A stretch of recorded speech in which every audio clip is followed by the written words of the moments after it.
வாழ்பவர். அனைவருக்கும் வணக்கம். குடி குடியை கெடுக்கும், குடிப்பழக்கம் உடல் நலத்தை கெடுக்கும். மது நாட்டுக்கு, வீட்டுக்கு, உயிருக்கு கேடு இல்லை. மது வீட்டுக்கு, உயிருக்கு மட்டும் கேடு, நாட்டுக்கு நல்லது. வீர தமிழனாய் சரித்திரத்தில் இடம் பிடிப்பது அந்த காலம். குடிகார தமிழனாய் சாராய கடையில் இடம் பிடிப்பது இந்த காலம். போரில் புறமுதுகிடாது எதிர்த்து நின்றது அந்த காலம். டாஸ்மாக் பாரில் புறமுதுகிட்டு வீழ்ந்து கிடப்பது இந்த காலம். போருக்கு திலகமிட்டு உற்சாகமாய் அனுப்பியது அந்த காலம். பக்கத்து ஊருக்கு கூட பயந்து கொண்டே அனுப்புவது இந்த காலம். ஜல்லிக்கட்டு காளைகள் மிரண்டு ஓடியது அந்த காலம். மனைவியும் குழந்தையும் மிரண்டு ஒதுங்குவது இந்த காலம். பகைவர்கள் பலரும் அஞ்சி நடுங்கியது அந்த காலம். குடிகார தமிழனின் 2 கைகளும் நடுங்குவது இந்த காலம். சிங்கம் போல வீறு கொண்டு நடந்தது அந்த காலம். ரொம்ப அசிங்கமாய் தள்ளாடி கொண்டு நடப்பது இந்த காலம். கொஞ்சம் கொஞ்சமாய் பணம் சேர்த்து நகை நட்டு வாங்கினது அந்த காலம். வீட்டில் உள்ள நட்டை கூட திருடி கொண்டு போய் வித்து குடிக்கிறது இந்த காலம். போருக்கு கூட்டம் கூட்டமாக ஓடி சென்றது அந்த காலம். பாருக்கு மந்தை மந்தையாக நடப்பது இந்த காலம். அப்பா மாலை வேளையில் வந்தவுடன் ஓடி சென்று கழுத்தை கட்டி அடைப்பது அந்த காலம். அப்பா வருவதை பார்த்த உடனேயே ஓடி சென்று கட்டிலுக்கு அடியில் பதுங்குவது இந்த காலம். எப்போது அந்த காலம் திரும்பும் என்று தெரியவில்லை. ஒரு குழந்தையின் நேரடி ரோல் மாடல் பெற்றோர்களே. நம்பிக்கையை, உழைப்பை, முயற்சியை, ஒழுக்கத்தை, நேர்மையை, ஒற்றுமையை, தியாகத்தை, ஈரத்தை, வீரத்தை, உதவும் மனப்பான்மையை, கீழ்படிதலை என நற்பண்புகளை தந்தையிடம் இருந்துதானே கற்றுக்கொள்ள வேண்டும். ஆனால் இன்று பெரும்பாலான தந்தைகள் எப்படி இருக்கிறார்கள்?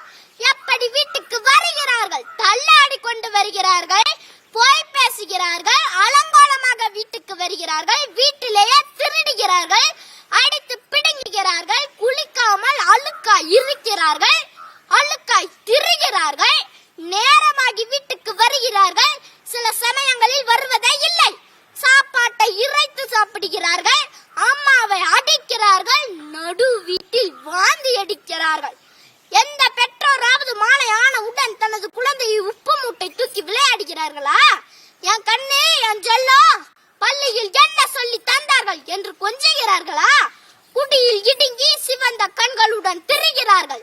கல்யாணத்துக்கும் குடி, கருமாதிக்கும் குடி, சந்தோஷத்துக்கும் குடி, துக்கத்துக்கும் குடி, ஆண்களும் குடி, பெண்களும் குடி, அப்பாக்களும் குடி, அம்மாக்களும் குடி, வயதானவர்களும் குடி, வயசு பெண்களும் குடி. குடித்து குடித்து நாட்டை முன்னேற்று, குடி உயர்ந்தால்தான் கோன் உயரும் என்று எல்லோரும் நினைக்கிறார்கள் போலும். நம் நாட்டில் மது கட்டுப்பாடு இல்லாமல் ஆறாக ஓடுகிறது. நேரம், காலம், இடம், பொருள் பார்க்காமல் குடிக்கிறார்கள். வீட்டுக்கு வீடு குடிநோயாளிகள் உருவாகிறார்கள். பள்ளி குழந்தைகள் தொடங்கி முதியவர்கள் வரை குடிநோயாளியாக இருந்தால் எதிர்காலத்தில் நம் மாநிலம் எப்படி முன்னேறிய மாநிலமாக மாறும்? வெறும் லாபத்துக்காக ஒட்டுமொத்த மக்களின் உயிரையும் பணயம் வைக்கலாமா? முன்பெல்லாம் கோயில்களிலும் பேருந்து நிலையங்களிலும் தான் பிச்சைக்காரர்களை பார்க்க முடியும். ஆனால் இன்று தமிழகத்தில் உள்ள அனைத்து மதுக்கடை வாசல்களிலும் சில பிச்சைக்காரர்கள் இருக்கிறார்கள். இவர்கள் மது பிச்சைக்காரர்கள். பிச்சை எடுத்தாவது குடிக்கிறார்கள். கற்கை நன்றே, கற்கை நன்றே, பிச்சை புகினும் கற்கை நன்றே என்றார் அரசனும் கவிஞனுமான அதிவீரராம பாண்டியன். குடித்தல் நன்றே, குடித்தல் நன்றே, பிச்சை புகினும் குடித்தல் நன்றே என்று தப்பாய் புரிந்து கொண்டு விட்டார்கள். நல்லாட்சி நடக்கிற அமைதி பூங்காவான, செம்மொழி தலைக்கிற, தொழில் வளம் மிக்க, நீர்வளம் மிக்க, கற்றறிந்த கற்றோர் ஆளுகிற பல்தமிழ் அறிஞர்கள் வாழ்கிற தமிழ்நாடு இன்று மதுவின் கோர பிடியில் சிக்குன்று சீதறி கிடக்கிறது.